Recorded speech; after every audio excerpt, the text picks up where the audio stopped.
Hi, my name is Rukis. I make videos exclusively about SEED, the highly anticipated MMO game from Klang games. So this is our biggest episode to date, and we're counting down 45 things we've learned or confirmed about SEED Pioneers, which is the prequel to SEED. So this was a very exciting week for the SEED community.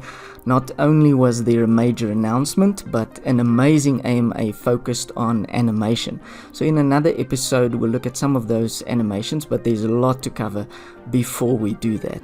So this episode will highlight 45 things we didn't know before, or we suspected, and now we have some form of confirmation.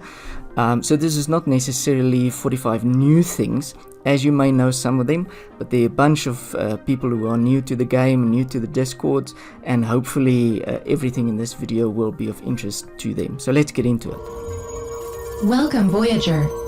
We're about to reach your So the big destination. announcement was SEED Pioneers, which is a prequel to SEED. It's a closed program with a specific start and end, the specific mission objectives, and it's not going to be like the full SEED, which will be a continuous game. Pioneers are on a special mission, and for those included in this closed program, they will need to focus on the mission objectives, and we'll cover some of that also in this video. So the message on the SEED Pioneers website, which was also a new site launched with the announcement of this program, the message comes from SEED Industries, which is the organization or the company that drives this whole SEED program into Avesta, the SEED Pioneers program, the SEED Frontiers program. So there's a lot of detail being built around the interaction between the different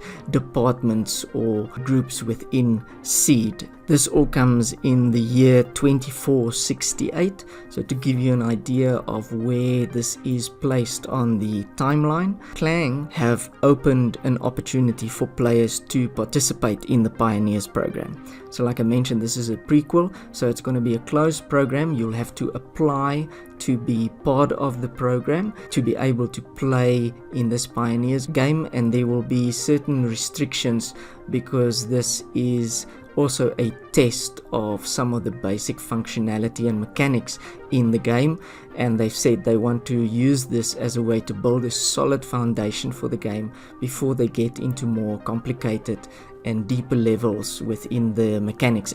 So as a backstory, this builds on some of the work done by SEED Frontiers around terraforming and around the principles. You can check this also out on the SEED project website, where there's some interesting articles as part of the history or the inspiration or the ideas being used to build into the game. So this will give you some context to it as well. Okay, so we already know that the exoplanet we arrive at is Avesta, but now we've learned it was chosen because it's relatively similar to Earth. It's about 1,200 light years away from our sun, and it's situated in the Milky Way in the Tau Ceti system. There are 2 moons around Avesta.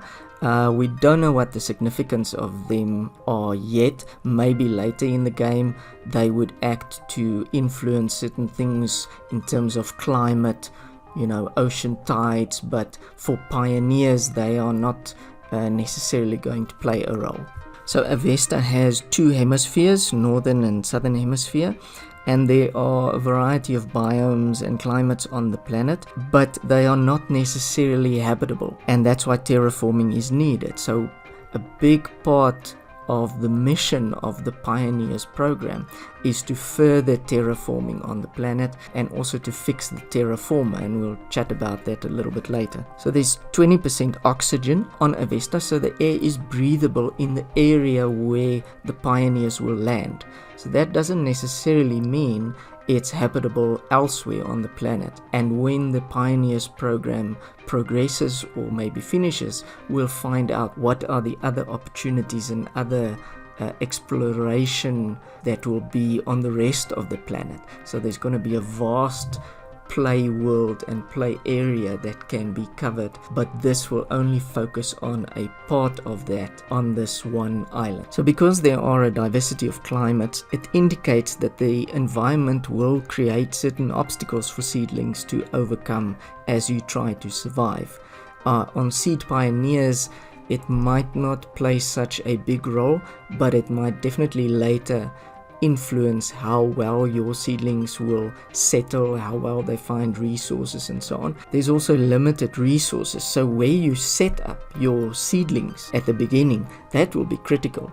Now we'll see whether you are able to move them, but presumably you can't stray too far from the kernel, because that is like your command center. So there will be limited resources, specifically because it would create certain conflict and certain requirements between the groups playing the game. But part of your survival would be choosing the best place to set up your base settlement, which resources you want to be close to, what sort of resources you're going to focus on gathering. And so where you set up your settlement, especially in the beginning, is going to be critical to your later success and your progress in the game. However, they've said that all the pioneer groups and players will land in the same spot on the island of Ilo. So there will be a rush to claim areas and specific resources depending on the number of players that land during those initial stages and who join the game later on. So on the planet itself, we learned that a day is just short of 24 hours and a year has roughly 328 days. But in real time, that's about 2 hours in Earth time.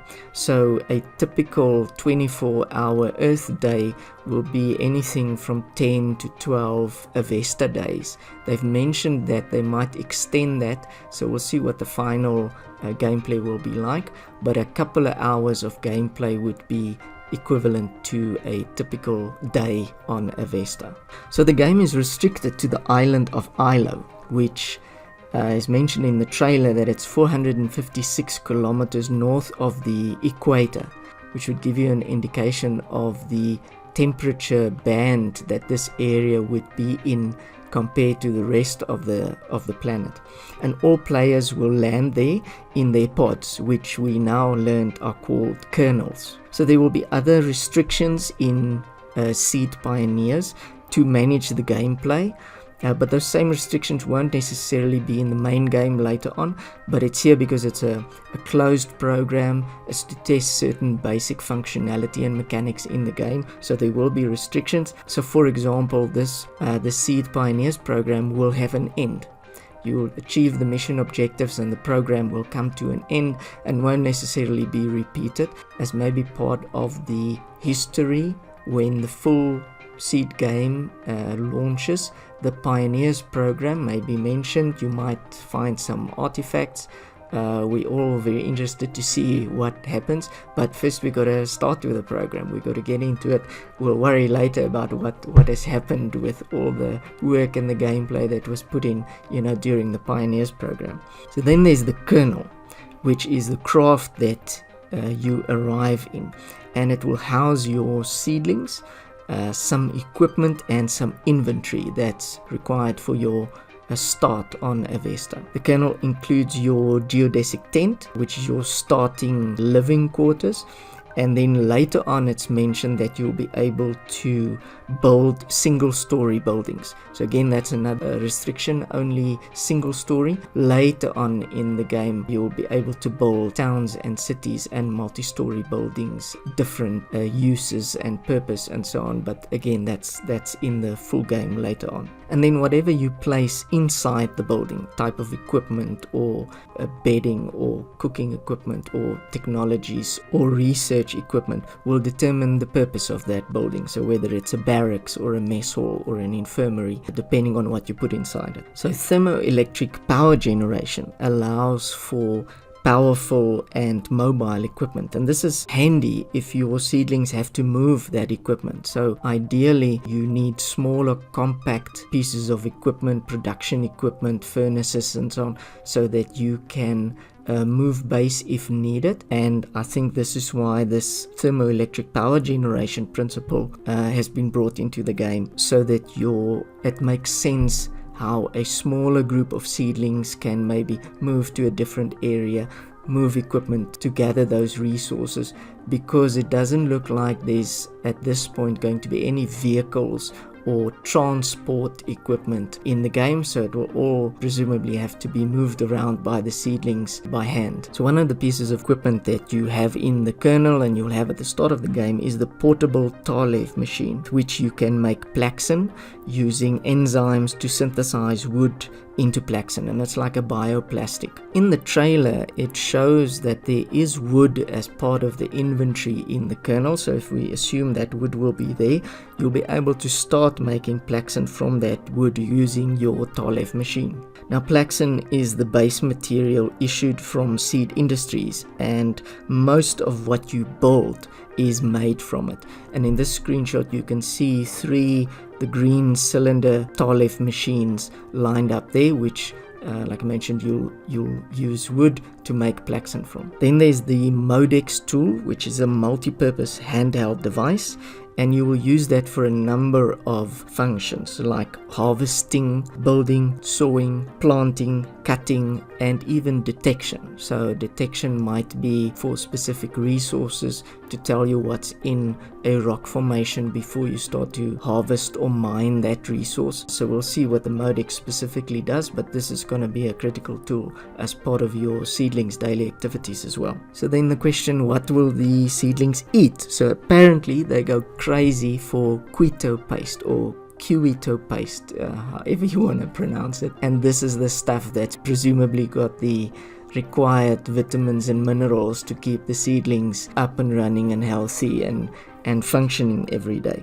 Now it's not clear what you're going to make that keto paste from, but presumably you'll have some as part of your inventory, and you'll need to gather resources then to create more of this, or perhaps there's other foods that you will use to replace the keto paste, or maybe this is the only approved food resource that will be available to the seed pioneers. We'll have to see that in the game. So your goal in the first days is going to be survival. Your keto paste is not going to last that long. You'll have to set up camp, you'll have to build a fire, you'll have to start gathering resources, you'll have to start bringing out your equipment, starting production on certain things, but your focus in the beginning here is survival amongst the environmental factors you'll find at your landing spot.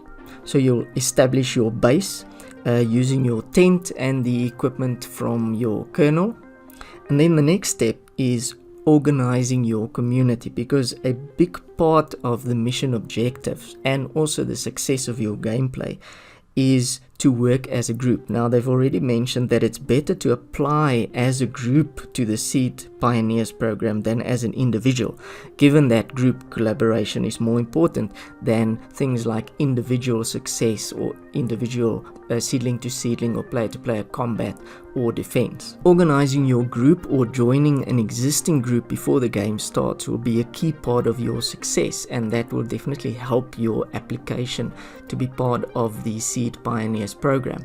Now the first step is that you have to be on Discord, so come and join the discussion. The developers have indicated that the Discord community will be some of the first players to be allowed in this program, and they'll have some sort of preference. So there you definitely need to come and join the conversation, start seeing what are the different groups, how are they interacting, what are the different players like, because your success in the game, if your application succeeds, will depend on the other players around you and how those players support each other. Now part of a group's functioning means that there'll have to be guidelines on how decisions will be made for the group, especially if it's a large group with a number of players in different time zones. It's going to be critical that each group within the game has a good sense of direction and principles and guidelines in how they're going to govern the group and how they're going to determine,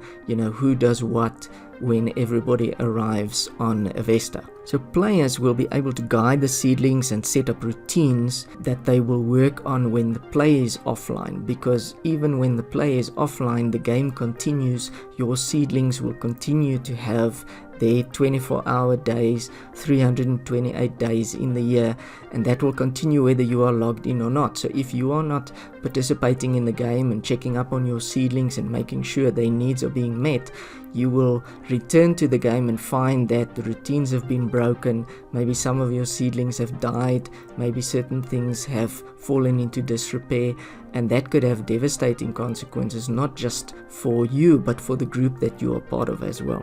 So the player cannot control every seedling's every step or action, but you can tell them to hurry up with a specific task or a specific step. So therefore, there'll have to be some sort of division of work amongst players who will then set up routines for their seedlings to make sure that through the community, through the group, all the different tasks are being done frequently enough to make sure that the community survives. What was also confirmed is that you cannot set up a routine and then abandon your seedlings. You have to check in on them constantly. There isn't one perfect routine or perfect schedule that you can set up and then just leave the game to run on its own. You'll have to check in on them constantly and make sure that their needs are being met based on what else has influenced your seedlings, during the days and hours that the game is running. So part of that will be the communication between players. One way that you'll know who the seedlings belong to will be the family name that the seedlings are linked to. So you'll be able to match that with the player. And then there's in-game chat that you'll be able to use to communicate with players, but the Discord will probably play a very big and very critical role in terms of organization and players keeping each other up to date with what's happening in the game and what they are focusing on, what updates are there, to make sure that around the clock you have players looking after the community. Ideally, you don't want a specific couple of hours every day where none of the players in the group are online and nobody is looking after your seedlings. So another main objective is to fix the Terraformer, which is this impressive looking plant in this screenshot. This is the MXTR 8200. This is a second generation terraforming plant, and it's on Avesta on the island of Ilo, and part of your objective is to repair and maintain this piece of equipment. So there seems to be other locations for terraformers on the planet, but this is unconfirmed, and Seed Pioneers will focus only on this one terraforming plant in this one area on the planet on the island of Ilo. So you'll only focus on the one plant for now, but you may need to visit multiple locations to fix the terraformer, and also you won't find all the resources needed just in one place. There'll have to be some exploration and some reconnaissance of the area around you. We're not sure how big this island is, so we don't know how much space there is for exploration, but you'll definitely have to move around to gather resources and also to work on the repairs and maintenance for this plant, which is not just necessarily in one location. So there are 5 things that are specifically mentioned as part of the seedlings daily activities. So first is reconnaissance, then also resource gathering, collaboration, support, and dynamic living. So what's important here is that the focus is going to be first of all on survival and then collaboration between groups. So where certain groups maybe have indicated that they want to focus on, building up resources, developing markets, trade, combat, defense, that's not necessarily going to be part of the Seed Pioneers program. That will come later in the full game. So like I mentioned, there's going to be restrictions in the Pioneers program, and some of it will also be there to manage the gameplay into a specific direction so that the developers can get enough data to guide them on which areas to develop further. And also it has to be manageable. There's going to be bugs and hiccups in this program, and if there are too many elements, it's going to be too difficult to build a solid foundation with the basics in this game, which is the intention that the developers have with this program. Now, what's also mentioned is that pioneers will need loyalty, determination, and courage. And I think what the developers are trying to tell us there, that if we want to apply to be part of this program, we need to be able to invest a certain amount of time, we need to be active in the game, we need to be giving them lots of feedback, we need to be reporting bugs, we need to be understanding when those bugs and hiccups are affecting our gameplay, and we need to be collaborating with the developers to make sure that the foundation for this game is solid. But also, at the end of the day, we want to have some fun in playing this game. So a lot of that feedback is important, and it's also going to be a very good testing ground for the players and the groups to determine how those groups need to work together, what sort of governing structures work, which ones don't work, how do you make decisions, who to allow in your group, who to exclude. So a lot of questions that need to be answered. So there's too much work to be done just for one seedling. So players will have to strategize beforehand and come up with a way to distribute the workload so that players know what they need to focus on to build this settlement. If it's just going to be you individually with your couple of seedlings trying to build your settlement, it's going to remain small. If you want to grow and extend and be able to explore, you have to link up with other players in a functioning group. That will mean division of certain tasks and activities, so that everybody doesn't go after the same thing in the game. So I think it's been mentioned time and time again, but collaboration with other players and between seedlings in the game is going to be critical to the success of this mission. So the focus in Pioneers is specifically on survival, whereas the focus in the main seed game might be slightly different. It's not about player-to-player combat, it's about building your settlement, getting the basics right, setting up your schedules and routines, making sure your seedlings are sustainable, making sure they have what they need, working with other players to achieve the mission objectives, fixing the terraformer, gathering resources, all the things that have been mentioned. So like I said, the focus here is survival. And then finally, what's become clear, especially on the Discord, is that groups are slowly starting to become more active in the community, and there are comments and suggestions and messages going out with new players looking for groups. I think this is a crucial recruitment period, and what will determine the success of the group later on is whether the group is clear on its ideology and its idea and how it's going to work, so that new recruits understand what they are buying into and agree with the ideas of the group and how it should be managed and what it will focus on. You don't want to start the game and get into this mission and then a couple of players have a lot of disagreements about certain decisions. Even though the gameplay might be restricted to a certain extent, you don't want people quitting in rage and suddenly you find out that your seedlings have perished or that your settlement has suffered because players did not live up to what they undertook to do as part of the group. But it's going to be fun, it's going to be interesting, it's going to be a lot of excitement. So make a comment. I'd love to hear what you think about the video and the 45 things we've mentioned here.